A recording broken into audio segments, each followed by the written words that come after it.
సింగరేణి నష్టాలకు గత ప్రభుత్వాలే కారణమని కేంద్ర బొగ్గుగనుల శాఖ మంత్రి కిషన్ రెడ్డి అన్నారు. గత ప్రభుత్వాలపై తీవ్ర ఆరోపణలు చేస్తూ సంస్థ అభివృద్ధికి కేంద్రం కట్టుబడి ఉందని స్పష్టం చేశారు. సింగరేణి సంస్థ ప్రస్తుతం నష్టాల్లో కష్టాల్లో ఉందని కేంద్ర బొగ్గుగనుల శాఖ మంత్రి కిషన్ రెడ్డి అన్నారు.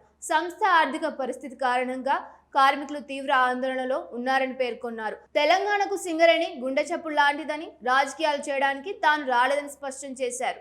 సింగరేణిని కేసీఆర్ కుటుంబం దోపిడీ చేసిందని ఆరోపించిన ఆయన బీఆర్ఎస్ కాంగ్రెస్ ప్రభుత్వాలు రెండు కలిసి సంస్థ సొమ్మును దోచుకున్నాయని విమర్శించారు.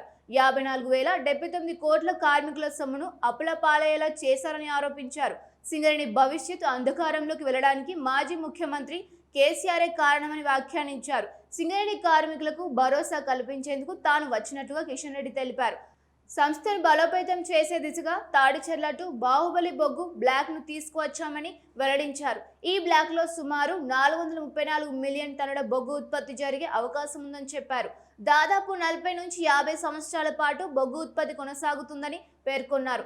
ఈ ప్రాజెక్ట్ ద్వారా ప్రత్యక్షంగా పరోక్షంగా వేలాది మందికి ఉపాధి అవకాశాలు లభించడంతో పాటు సింగరేణి సంస్థ మరింత బలోపేతం అవుతుందని కిషన్ రెడ్డి ఆశాభావం వ్యక్తం చేశారు. ఎందుకంటే సింగరేణి దక్షిణ భారతదేశంలో ఉన్నటువంటి ఏకైక కంపెనీ కోల్ కంపెనీ.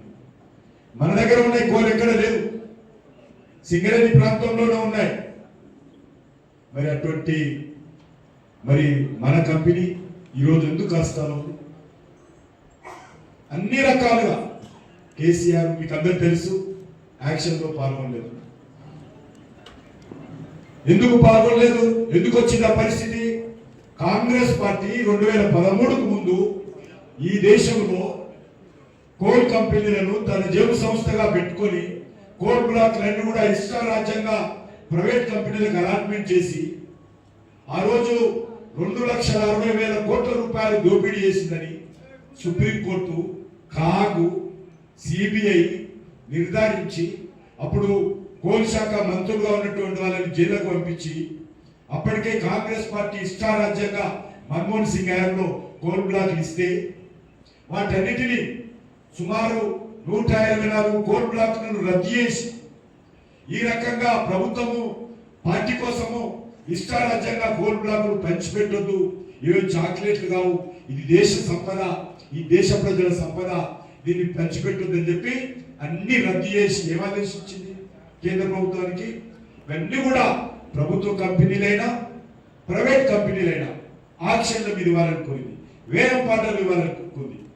ఆ రోజు నుంచి మనం చేస్తున్నాను. కోల్ ఇండియా భారత ప్రభుత్వానికి సంబంధించినటువంటి కోల్ కంపెనీలు ఎన్ఎన్బిసి కావచ్చు, అనేకమైనటువంటి కంపెనీలు కూడా ఆక్షన్లను తీసుకున్నాము. ఏ ఒక్కటి కూడా నామినేషన్ బేసిస్ రాలే కంపెనీలు. ఒక విద్యుత్ ఉత్పత్తి చేసేటువంటి జనుక సంస్థలు ఏవైతే ఉంటాయో వాటికి